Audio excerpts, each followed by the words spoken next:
In the middle of the sea, a ship uses a crane to retrieve a 500-year-old Iron Maiden. While Discord watches, her men proceed to open it and find Quinn, who has survived all these years because she's immortal. Meanwhile in Croatia, a team of immortal mercenaries is on a mission to stop an arms dealer. Andy lost her immortality 6 months ago, but she still works with her eternal friends. The group watches the dealer's house and waits for an opening. When a guard approaches a tree to pee, Andy and former CIA James surround him and knock him out.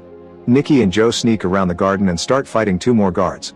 When the enemy takes out a knife, Joe ends up losing his thumb, so he retaliates by stabbing the guy. Then he puts his thumb back on his hand and it reattaches when the wound heals. Afterward the couple opens fire in the air and steals 2 cars to make the guards in the house come after them.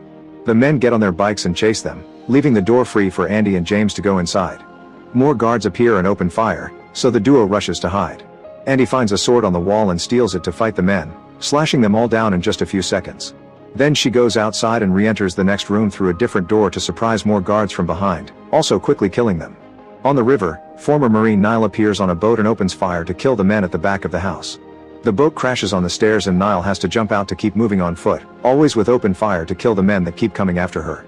She climbs the wall to reach the balcony and when a bullet hits her neck, the wound quickly closes thanks to her power.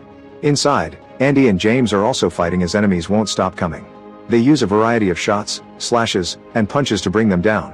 At that moment Nile jumps over the balcony and grabs a flag to swing her body across the walls, bursting through a window to join her friends and kill the last guard. On the road around the mountain, the chase also continues. The guards open fire, so Joe and Nikki respond the same way, killing a few men in the process. When their cars align, Nikki starts crawling through the window to join Joe. An enemy car runs into him and breaks his leg, but the impact sends it off the road and it crashes. Once Nikki's leg heals, he kicks off the incoming bikes before finally getting in the car. They start making their way back, only for a new enemy vehicle to appear out of nowhere. They crash into each other and the heroes fall into the sea, so now they have to swim to the shore. Back in the house, the trio goes upstairs and keeps killing guards until they find the arms dealer. With just a few shots, they make him fall over the balcony to his death. Before leaving, Nile steals a spear from the guy's collection. In the evening, James gets a call from a friend in the CIA who informs him they didn't kill the actual arms leader, just one of the pawns. James is sent a security camera picture showing that the real target is Discord, whom Nile recognizes from her dreams. She's seen her in a library killing a man before stealing some of his books. The next day in Paris, Booker has been drinking a lot since Andy kicked him out of the team for betraying them. When he comes back to his apartment, he notices the door is open and immediately takes out his gun. Quinn is waiting for him and immediately kidnaps him with the help of a henchman. Booker is taken to a beach house, where Quinn explains that it was easy to find him because he's been a careless drunk. She keeps asking about Andy and Booker swears he doesn't know where she is. Quinn is angry because she had thought Andy had been trapped like her but she's actually been free, enjoying her life instead of searching for her. Meanwhile the group splits to take a break. In France, Joe tells Nikki he needs some time alone and Nikki pretends he's fine with that, but he can tell Joe is lying. He makes Nile come with him to follow him and they corner him downtown, where they discover that Joe has been delivering groceries to Booker to help him. Nikki and Joe get in an argument over Booker's betrayal but they're interrupted by Nile, who checked Booker's apartment. She didn't find him but she did discover blood on the walls and floor. In Korea, Andy and James visit Twa, another immortal who back in the day refused to join the team. Andy guesses that he's the guy in Nile's dream and wants to discuss it, so he takes them to his underground library, where he keeps the history of all the immortals. Some books are missing, confirming Nile's dream is a real vision. Twa explains he was robbed by Discord, the first of the immortals. Discord and Twa used to be friends and they even watched how Andy and Quinn were captured 500 years ago by religious nuts. No matter how much Twa begged to help them, Discord refused and walked away. Twa managed to save Andy, but it was too late for Quinn because she was already thrown into the ocean. While lying low, Discord spent her time accumulating wealth and power to protect herself from humanity's cruelty, which explains her deals with arms dealers.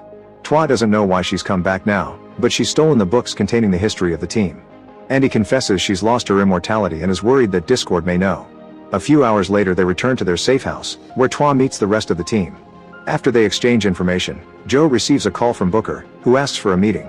Nikki and Joe pick him up and bring him to the house, where nobody is happy to see him. Booker tells Andy that Quinn is out and gives her a letter from her. The message asks Andy to meet Quinn at their old special place and Andy rushes to her car to leave. Nile follows her and convinces her to bring her as backup. In the house, Booker tries to be friendly, but Nikki points out they can't be sure he hasn't betrayed them again. During the trip, Andy remembers the day she lost Quinn. The place had been burning down and she was so furious that she tried to kill a random man. Only the memory of her beloved stopped her. They stop at a gas station bathroom and Andy admits she's afraid that Quinn won't like what she's become. Nile worries because she's never seen Andy nervous or scared before.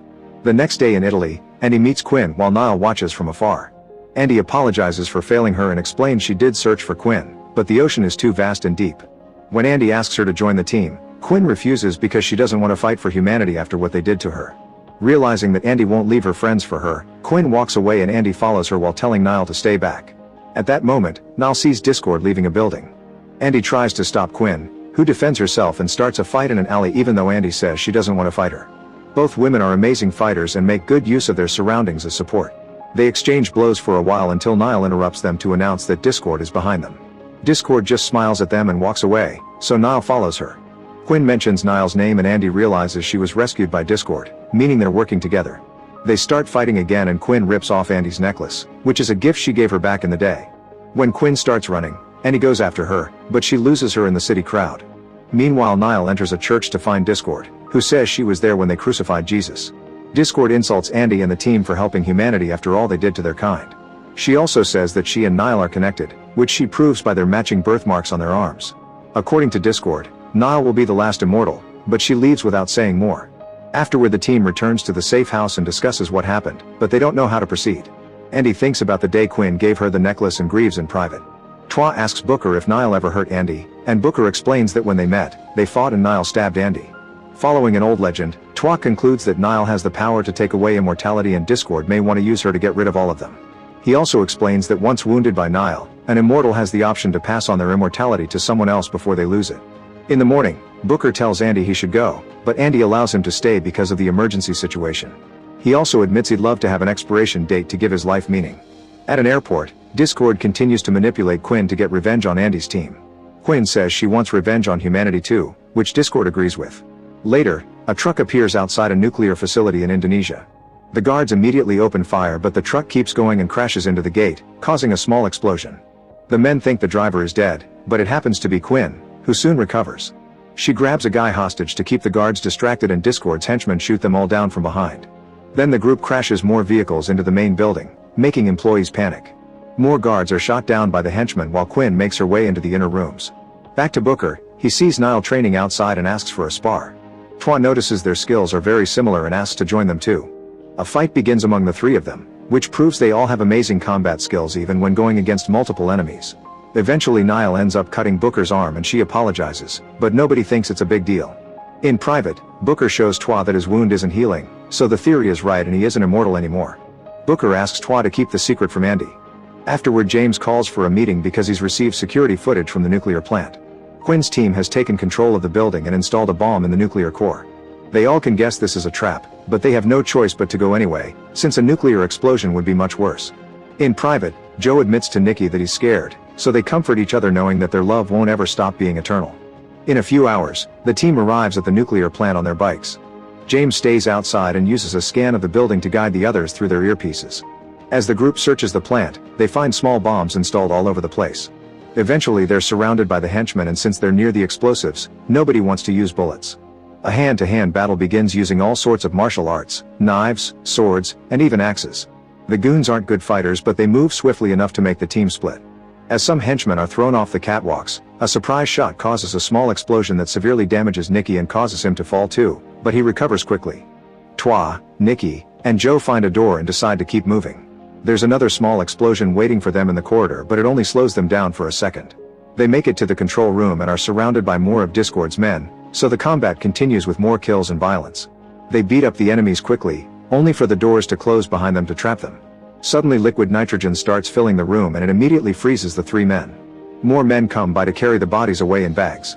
In the core room, two guys surround Andy and bring her down by tasing her, so Nile tries to reach her by making a dangerous jump. However, the pipe she's holding on to breaks and she falls as debris lands on top of her. A furious Andy quickly overpowers the henchman who captured her but when she looks down, she can't see Nile. Outside, James sees some men nearby and comes out with his gun.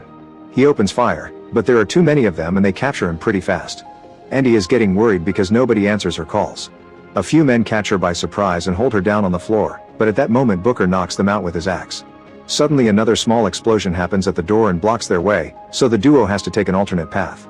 While Andy realizes that Discord is controlling the doors and breaks the security cameras, Booker notices her wounds are healing and informs her that he's given her his immortality.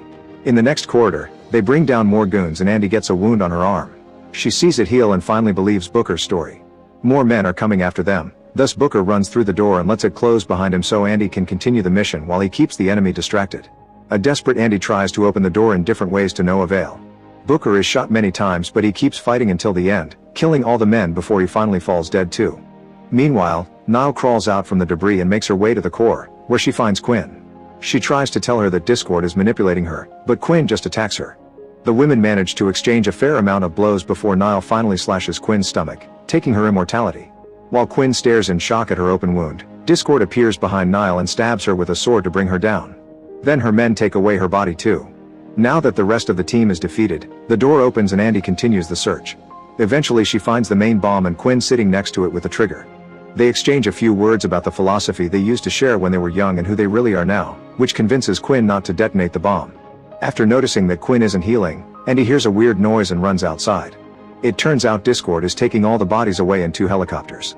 Andy runs to make a big jump and breaks the helicopter's window with the axe to hang on.